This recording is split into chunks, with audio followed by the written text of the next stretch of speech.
नमस्ते दोस्तों, मेरा नाम जिगर रत्नोतर है। मैं आत्मीय यूनिवर्सिटी में एज एन असिस्टेंट प्रोफेसर कार्यरत हूँ। दोस्तों, आप सभी का स्वागत करता हूँ इस स्टूडेंट इंडक्शन प्रोग्राम में। जैसे कि हम सभी लोग जानते हैं कि अभी जो पूरे देश की एक स्थिति चल रही है कोरोना कोविड-19 को ध्यान में रखते हुए, हम सभी लोग जानते हैं कि ये जो महामारी है वो कितनी तेज़ी से फैल रही है, जबकि हम सभी लोग के पास काफ़ी सारी जगह से इंफॉर्मेशन के फॉर्म पे व्हाट्सएप के माध्यम से, फेसबुक के माध्यम से, टीवी न्यूज़ के माध्यम से काफ़ी सारा इंफॉर्मेशन गवर्नमेंट भी हमको दे रही है कि इसके प्रिकॉशन के तौर पे हमको क्या करना चाहिए। समहाउ हम लोग उसको इग्नोर करते हुए, है ना, अपनी जो रूटीन लाइफ है उसमें थोड़ा इस तरह से आगे बढ़ रहे हैं कि इसको हम नज़रअंदाज कर रहे हैं और ये केसेस और उससे होने वाली तबाही दिन ब दिन बढ़ती जा रही है। ये हम सभी लोगों का दायित्व है कि हम सभी लोग इस जो भी ये स्थिति अभी चल रही है उसको थोड़ी उसकी गंभीरता को थोड़ा समझे और उसमें कितना हमारा पॉजिटिव योगदान हो सकता है, सहयोग हो सकता है, उसको हम ध्यान में ले और वो हम करें। वो हम सबके लिए, हमारे परिवार के लिए और पूरे देश समाज के लिए भी हित में रहेगा।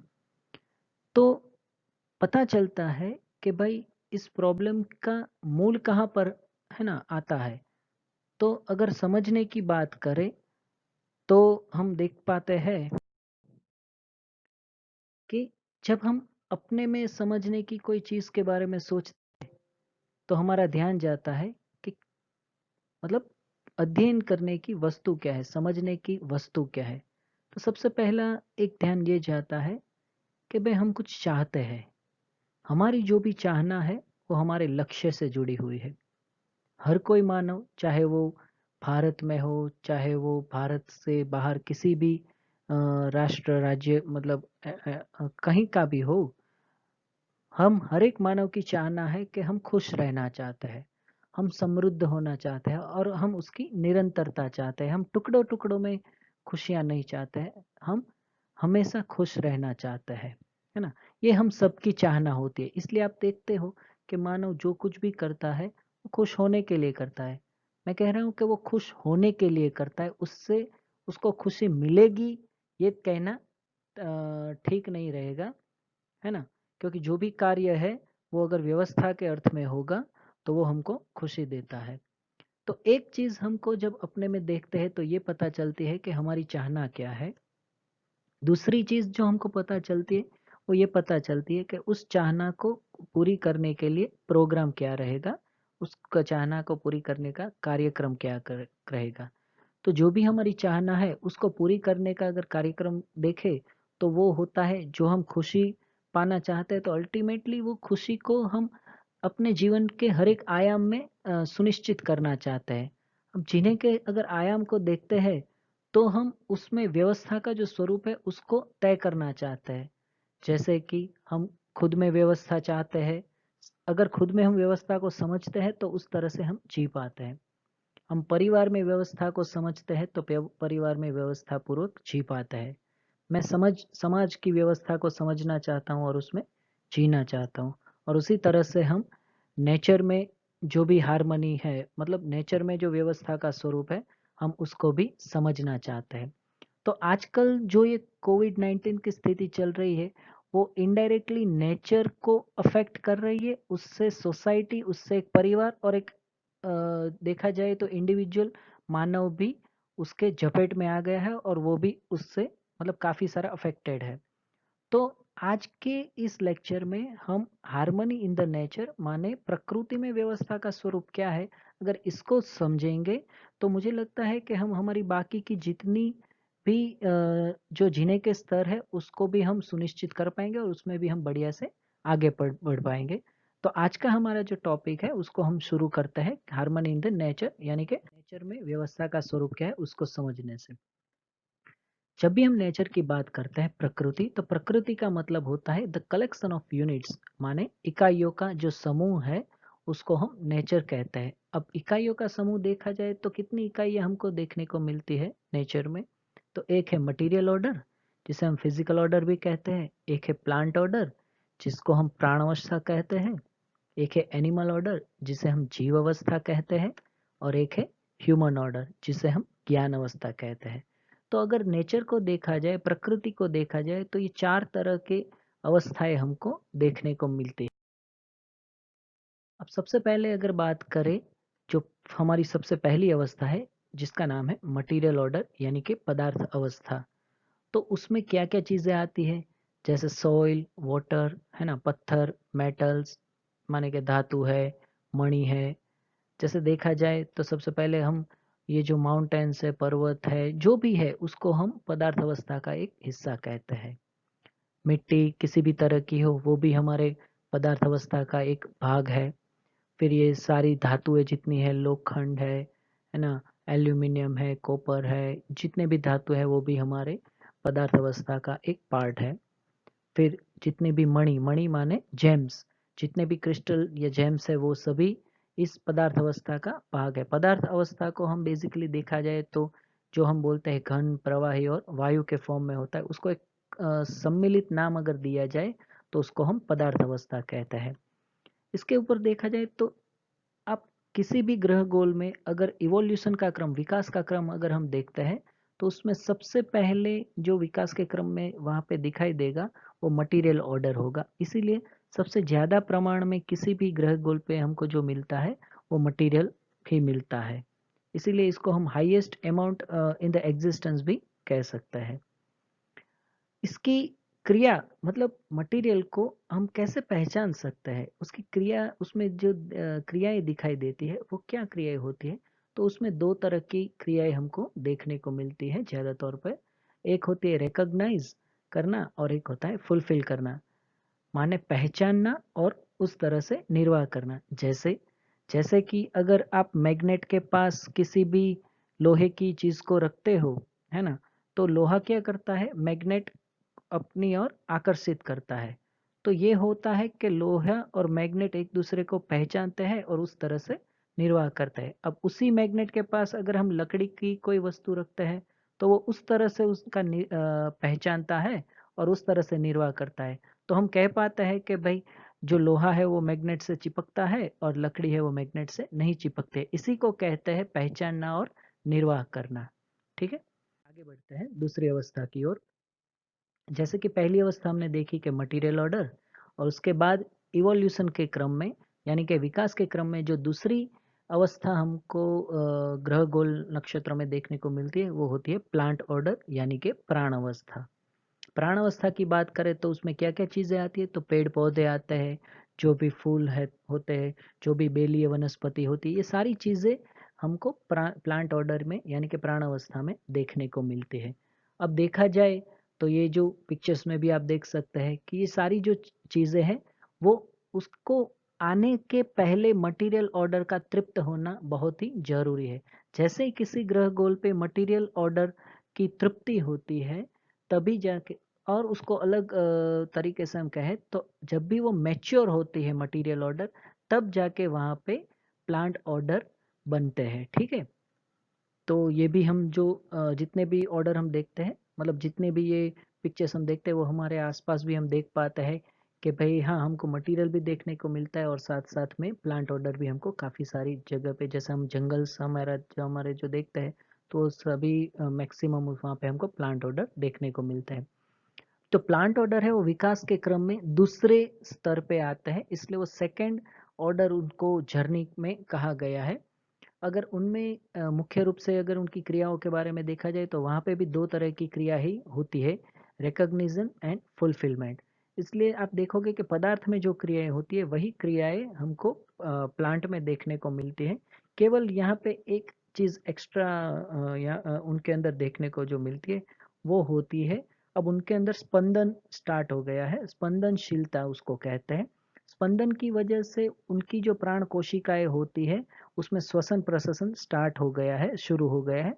जबकि मटेरियल में जो भी उसका जो इंटरनल स्ट्रक्चर है उसमें इस तरह का स्पंदनशीलता हमको देखने को नहीं मिलती है। इसलिए मटेरियल को आप अगर एक अपने लोहे की चीज रखिए, उसको अगर आप 10 साल बाद भी देखोगे तो वो वैसी की वैसी ही हमको देखने को, मतलब मोर और लेस उसमें थोड़ा बहुत जो भी विघटन हुआ है वो तो होता ही नेचर की वजह से, कोरोजन या जो भी है वो, लेकिन उसकी साइज में हमको बहुत बढ़ावा दिख गया ऐसा नहीं देखने को मिलता है। जबकि जिस प्राण कोशिकाओं में स्पंदनशीलता हमको देखने को मिलती है, वहां से उनके सेल मतलब उनका बढ़ना, उनके अंदर ग्रोथ स्टार्ट हो जाता है। इसलिए आप देखोगे कि किसी भी बीज को हम अगर धरती में बोते हैं तो 5-10 साल में वो बहुत ही बड़ा वृक्ष बन जाता है। ये किस वजह से होता है? क्योंकि उनके अंदर अब स्पंदनशीलता स्टार्ट हो गई है। अगर क्रिया के फॉर्म में देखते हैं तो उनके अंदर भी रिकग्निशन एंड फुलफिलमेंट होता है। जैसे बहुत ठंड पड़ती है तो काफी सारे पौधे मुरझा जाते हैं, बहुत गर्मी पड़ती है तो वो मुरझा जाता है, तो वो ठंड और गर्मी को पहचानता है।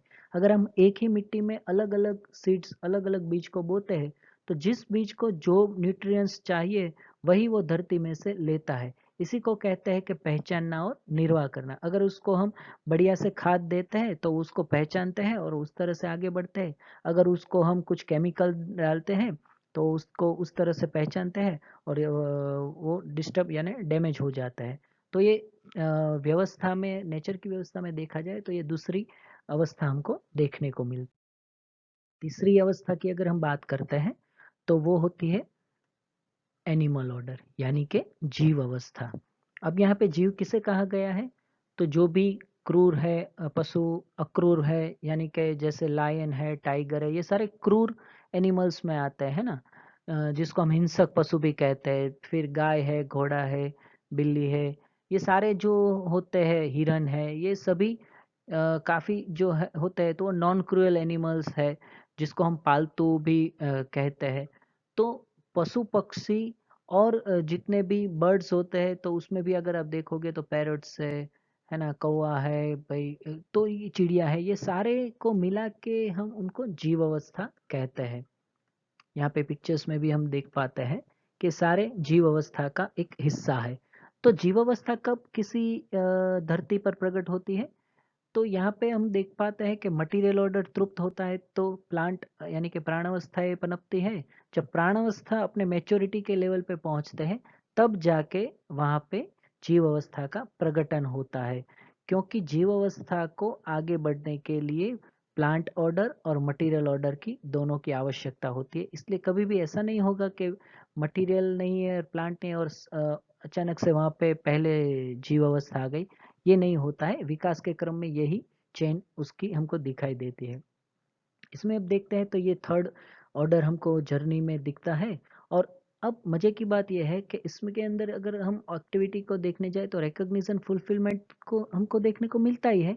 क्योंकि ये जितनी भी अवस्थाएं आप आगे आगे बढ़ते जाते हैं तो उस उनके अंदर उनसे पहली जो अवस्थाएं होती है वो तो रहती है, कई बार उसमें एक आध और ऐड हो जाती है, तो जिसमें यहाँ पे रिकॉग्निशन फुलफिलमेंट तो था ही, अब उनके अंदर एक चीज और स्टार्ट हो गई है, शुरू हो गई, उसको कहते हैं एजम्पशन, यानी कि मानने की क्रिया।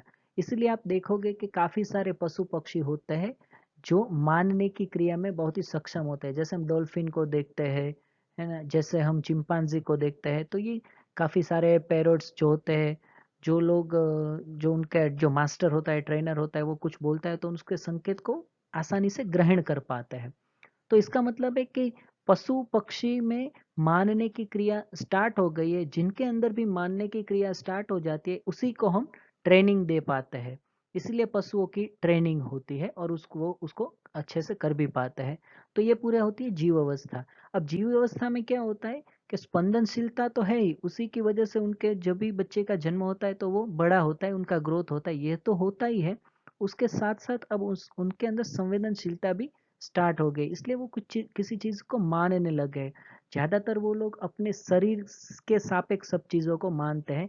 जैसे कि अपने खुराक को पहचानते हैं वो भी अपने शरीर के सापेक्ष पहचानते हैं। वो किसी को अपना अच्छा या बुरा जो भी समझते हैं वो भी अपने शरीर के सापेक्ष ही समझते हैं। तो ये जीव अवस्था की निशानी है। अब नेचर में अगर हम देखते हैं कि चौथी अवस्था, तो ये तीनों अवस्थाओं का प्रकटन होने के बाद जब जीव अवस्था अपने मेच्योरिटी के लेवल पे आती है तब जाके ह्यूमन ऑर्डर, यानी कि मानव, उसको हम ज्ञान अवस्था कहते हैं। आप ध्यान दीजिएगा, मानव को यहाँ पे ज्ञान अवस्था कहा गया है। जो ज्ञान को प्रमाणित कर पाता है, जो ज्ञान को प्राप्त करने में सक्षम है। इसलिए मानव के लिए यहाँ पे जीव शब्द नहीं कहा गया है, मानव को हमने ज्ञान अवस्था में रखा है। उसके बारे में बात की जाए तो इसमें एक ही वैरायटी हमको देखने को मिलती है, जिसको हम कहते हैं ह्यूमन बीइंग, यानी कि मानव। तो आगे बढ़ते हैं। मानव को नेचर में हाईएस्ट ऑर्डर कहा गया है इस इवोल्यूशन के क्रम में। अब आपको पता ही चल गया होगा, जैसे मटेरियल में से प्लांट, प्लांट से एनिमल और एनिमल से जब ह्यूमन ऑर्डर आता है तो उनके अंदर पिछले ऑर्डर की जो भी कैरेक्टरिस्टिक है वो तो रही है, लेकिन उसमें एक और कुछ ऐड होता है। जैसे रिकॉग्निशन, फुलफिलमेंट तो हमने देखा ही था। उसके बाद एनिमल ऑर्डर में हमने एक एजम्पशन यानी कि एज्यूमिंग की क्रिया भी हमने देखी कि वो कुछ मानने लगता है। तो मानव के अंदर इस तीनों अवस्थाओं की कैरेक्टरिस्टिक के अलावा एक और चीज भी देखने को मिलती है, जिसको हम कहते हैं नोइंग की क्रिया, जो कि जानने की क्रिया। इसीलिए मानव सब कुछ जानना चाहता है। मानव की जो तृप्ति है वो मानने तक नहीं है। जब तक हम किसी चीज को जान नहीं लेते हैं कि ये ऐसा क्यों हुआ, इसके पीछे का क्या कारण है, जब तक ये हमारे जानने में नहीं आता है, तब तक हमारे में वे तृप्ति नहीं बनती है। इसीलिए नोइंग से ही मानव की खुशी जुड़ी हुई है। ये चीज को हमको पहचानना होगा, क्योंकि कोई भी पशु किसी ये जानना नहीं चाहता है कि ये पृथ्वी की उत्पत्ति कैसे हुई, लेकिन हमारे पास आज भी साइंस में सबसे बड़ा प्रश्न तो यही है कि भाई ये अस्तित्व कैसे प्रकट हुआ। तो हम सब कुछ जानना चाहते हैं। अब मजे की बात यह है कि जब तक हमारा जीना मानने से जुड़ा रहता है, हमारे जीने में काफी सारा उठा पटक होती रहती है। जैसे अगर किसी भी चीज को हम मान लेते हैं और किसी चीज को हम जान लेते हैं तो उसमें फर्क क्या पड़ता है। जैसे एक एग्जाम्पल के तौर पे हम देखते हैं कि मान लो हम किसी अपने मित्र के साथ एक डॉक्टर के पास गए हैं और हमको उसको दिखाना है। ठीक है। अब जैसे ही वो डॉक्टर ने हम गए और वहाँ पे एक उसका जो भी प्रोग्राम है वो स्टार्ट किया, और वहाँ पे उन्होंने हमको एक इंजेक्शन वगैरह एक है ट्रीटमेंट का पार्ट, और वो देने वाला है। और तुरंत ही हमारे जो भी मित्र है उसने हमारे आके हमारे काने में कहते हैं कि भाई ये जो डॉक्टर है वो डॉक्टर नहीं, एक्चुअली वो कोई अलग से इंसान है और वो थोड़ा मेंटली रिटायर्ड है और शायद वो कुछ गड़बड़ी भी कर सकता है। तो हो सकता है कि हमने उनकी उनकी बात को केवल मान लिया हो, और हमारा जो भी रिएक्शन हो वो अलग तरीके से है। शायद हम वहाँ से भागने का भी सोचे या फिर हम उसको अवॉइड करें, ये सारी चीज़ें हो सकती है। लेकिन ऐसा ही अगर हम करते रहे और तुरंत ही एक मानव बाहर से आता है और वो हमको फिर से कहता है, अरे नहीं नहीं भाई, वो तुम्हारा जो दोस्त था वो तो मजाक कर रहा है, ये जो डॉक्टर है वो इस सिटी का सबसे बेस्ट डॉक्टर है, तो घबराने की कोई जरूरत नहीं है, तुम ठीक जगह पर और ठीक इंसान के पास ही आए हो। तो क्या होता है कि काफी सारी इंफॉर्मेशन को हम केवल मान लेते हैं, तो इससे हमारा जो भी रिएक्शन होता है, जो भी फुलफिलमेंट होता है, वो बदलता रहता है। तो जब तक हम कुछ किसी चीजों को जान नहीं लेते हैं, तब तक हमारे में वो स्टेबिलिटी नहीं आती है। जैसे एक बार हमने जान लिया कि भाई जब भूख लगती है तो खाना खाने से ही मिटती है, जब प्यास लगती है तो वो पानी पीने से छिपती है। तो अब प्यास लगती है तो हम ये सोचते नहीं कि यार मैं क्या करूं, शायद चलो पेट्रोल तो पी लो कि नहीं, चलो घी पी लेता हूँ कि नहीं। तो ये ऐसी है ना फनी चीजें हमारे अंदर नहीं आती है, क्योंकि अब एक चीज हमने जान ली है कि भाई प्यास लगती है तो पानी से ही बुझती है। तो इस तरह से हमारे जीने के जितने भी आयाम है, जब तक उसको मानने से जानने तक हम नहीं पहुंचेंगे, तब तक वो तृप्ति नहीं होने वाली है। इसीलिए आप देखोगे ये सारी चीजें जो अभी उटपटांग हमारे आसपास होती रहती है, वो सारी इसलिए होती है क्योंकि सब कुछ हमने माना हुआ है। हमने क्या माना हुआ है? हमने खुशी को कुछ और माना हुआ है, इसलिए हम सब कुछ उसको पाने में लग जाते हैं। जब तक हम ये नहीं जान पाते हैं कि सही खुशी मानव के लिए क्या है, तब तक हमारा जीना जो है वो स्टेबल यानी कि व्यवस्था के रूप में नहीं हो पाता है। तो हम आगे के जितने भी सेशन होंगे उसमें हम थोड़ा ये भी देखेंगे कि भाई मानव में ये सारी जो गलत फहमी है वो कैसे आ गई, या फिर ये जो इम्बैलेंस अभी हमको देखने को मिलता है वो क्यों हो रहा है, हमारी जो बेसिक एस्पिरेशन है वो क्या है, हम किस तरह से सभी के साथ व्यवस्था पूर्वक जी पाते हैं, और ये जो सारी स्थिति अभी जनरेट हुई है उसको भी हम मात दे के कैसे आगे बढ़ते हैं, वो भी हम आगे के लेक्चर्स में थोड़ा देखेंगे। अब इससे आगे मजे की बात हम देखते हैं तो complementarity nature in the nature. तो प्रकृति में उपयोगिता पूरकता का जो स्वरूप है वो क्या है?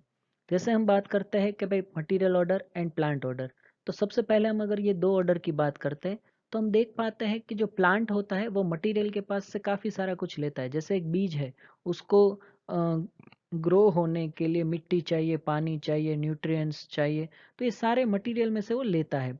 अब जैसे वो लेकर एक बड़ा वृक्ष हो बनता है या फिर जो भी उसकी टहनियाँ निकलती है उसमें फल फ्रूट आते हैं, फूल आते हैं, वो बड़ा वृक्ष होता है, तो वो उसको रिटर्न क्या करता है? अगर आप देखोगे तो हम जान पाते हैं कि जब भी वृक्ष बड़ा होता है तो उसके जो भी फल पत्ते या टहनियाँ जो भी नीचे गिरता है, तो उससे वो जो जमीन होती है वो ज़्यादा फर्टाइल यानी कि उर्वरक बनती है। इससे हम कह पाते हैं कि मटेरियल ऑर्डर जो है वो प्लांट ऑर्डर के लिए उपयोगी और पूरक होते हैं। ठीक है, जैसे यहाँ पे जो चीज़ें दिखाई दी है उसको हम कहते हैं कॉम्प्लीमेंट्री, उपयोगिता पूरकता।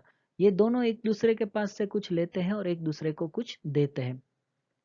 इससे आगे अगर हम बढ़ते हैं कि मटेरियल ऑर्डर और एनिमल ऑर्डर को देखते हैं, तो जाहिर सी बात है कि एनिमल भी मटेरियल के पास से काफ़ी सारा लेता है। जैसे उसको जमीन की आवश्यकता है, उसको पानी की आवश्यकता है, उसको वायु जैसे ऑक्सीजन की आवश्यकता है, तो ये सारी चीज़ें वो मटेरियल में से लेता है।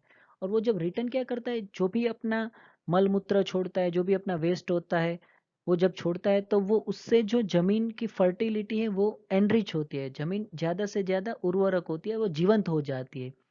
इसलिए और जब भी जो भी पशु का मृत्यु होती है तो उसका भी जो विघटन होता है शरीर का वो जमीन में होने से जमीन में फिर वो हम जैसे देखते हैं कि भाई क्रूड जो भी ऑयल्स वगैरह बनते हैं वो ऐसे ही कितने बरस लग जाते हैं लेकिन उसमें से वो सब बनता रहता है। तो इसको कहते हैं कॉम्प्लीमेंटारिटी, मतलब जो भी वो लेता है एनिमल ऑर्डर जितना मटेरियल से लेता है उससे कई गुना उनको रिटर्न करता है उसकी उर्वरकता बढ़ाने के स्तर पे। तो यहाँ पर भी हम देखते हैं कि ये दोनों एक दूसरे के उपयोगी और पूरक है। और तीसरी चीज हम देखें कि एनिमल ऑर्डर और प्लांट ऑर्डर भी एक दूसरे के साथ पूरक है। जैसे प्लांट ऑर्डर को वो अपने खाने के तौर पे काफी एनिमल्स यूज करते हैं। अब वो रिटर्न में रिटर्न जब हम देखते हैं कि अपना मल मूत्र छोड़ते हैं तो उससे वो मटेरियल भी एनरिच होता है और मटेरियल खाने से वो फिर वो प्लांट फिर से बढ़िया हो जाता है और वो साइकिल पूरी ऐसी होती रहती है। अगर आप देखोगे तो ऐसे भी काफ़ी सर्वे हमको देखने को मिलते हैं कि अगर किसी जंगल में से हम हिंसक पशुओं या फिर कोई भी पशु को अगर दूर कर देते हैं तो वो जंगल तुरंत ही डिग्रेड होने लगता है। इसके पीछे का भी एक कारण है।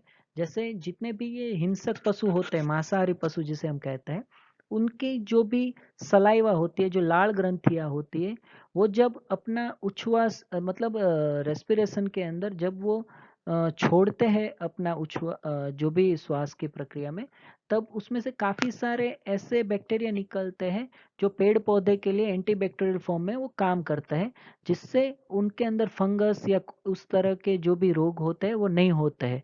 तो अगर ये हिंसक पशु वहाँ पे नहीं रहेंगे तो एक तो उसकी जो साइकिल होगी, नेचुरल साइकिल, वो भी डिस्टर्ब हो जाएगी और उनको उनके अंदर जंगल में जो भी पेड़ पौधे उनके अंदर ऐसे ऐसे रोग होने लग जाएंगे कि जिसकी वजह से वो जंगल पूरा डिग्रेड होने लगेगा। और जैसे ही जंगल डिग्रेड होता है तो इनडायरेक्टली असर वो मानव के ऊपर और दूसरे पदार्थ के और सभी के ऊपर वो होती ही रहती है। तो ये देख पाते हैं हम कि ये तीनों के अंदर उपयोगिता पूरकता है। अब बात आती है सबसे हाईएस्ट ऑर्डर यानी कि हमारी मानव ज्ञान अवस्था की। तो हम देखते हैं कि भाई हम मटेरियल के पास से लेते हैं, जैसे हम अपना घर बनाने के लिए कुछ ना कुछ चीज़ों का इस्तेमाल करते हैं। हम मिट्टी का इस्तेमाल करते हैं, हम पानी का इस्तेमाल करते हैं, हम ज़मीन का इस्तेमाल करते हैं, हम काफ़ी सारा मटेरियल का इस्तेमाल करते हैं। लेकिन जब उसको दूसरी अगर देखा जाए कि प्लांट के पास से, तो हम उसमें से फल फूल का इस्तेमाल करते हैं, हम औषधि के रूप में इसका इस्तेमाल करते हैं। हम जो भी हमारे गांव में लोग चूल्हा जलाने के लिए उसका इस्तेमाल करते हैं, हम फर्नीचर के लिए घर बनाने के लिए इसका इस्तेमाल करते हैं। हम काफ़ी बार काफ़ी जगह पे प्लांट ऑर्डर का प्राणावस्था का इस्तेमाल करते हैं। एनिमल ऑर्डर का भी हमारे जीने में बहुत बड़ा योगदान है। जैसे गाय और ऐसे काफ़ी सारे पशु है जिनके दूध का हम खाने में इस्तेमाल करते हैं और काफ़ी सारी चीज़ों में उनका इस्तेमाल होता है। काफ़ी सारे जो पशु होते हैं उनकी जो उनके वो जो होता है है ना, उसमें से काफ़ी सारे कपड़े, मतलब कुछ ना कुछ हम बना वुलन के क्लॉथ्स जो हम बनाते हैं उसमें भी उनके वुल्स का और उसका इस्तेमाल हो पाता है। पहले के ज़माने में हम खेती में भी इनका इस्तेमाल करते थे, ट्रांसपोर्टेशन में इनका बहुत सारा इस्तेमाल किया जाता था। तो हम देख पाते हैं कि इन तीनों अवस्थाओं का हमारी लाइफ में कुछ ना कुछ योगदान है। अब हम अगर रिटर्न की बात करें, जैसे मटेरियल को हमने क्या दिया, तो एक सबसे बड़ा क्वेश्चन हो जाता है, क्योंकि आज हम देख पाते हैं कि दिन ब दिन कोयले और ये जो माइनिंग्स वगैरह होती रही, तो इसमें इतने सारे हमने मिनरल्स वगैरह निकाल लिए हैं कि अब धरती के पास उसकी वो जो रखने की क्षमता थी वो खत्म होती जा रही है दिन ब दिन। तो एक सबसे बड़ी बात है कि आने वाले समय में आने वाली पीढ़ियों के लिए ये कुछ रहेगा कि नहीं। एक प्लांट के लिए बात की जाए तो वहाँ पे भी एक बड़ा प्रश्न है कि हम लोगों ने जंगल के जंगल बर्बाद कर दिए हैं। अभी एक सर्वे ऐसा आया था कि अमेज़न के जंगल हर रोज 7 फुटबॉल के स्टेडियम के जितना खत्म होता जा रहा है। तो ये क्यों हो रहा है?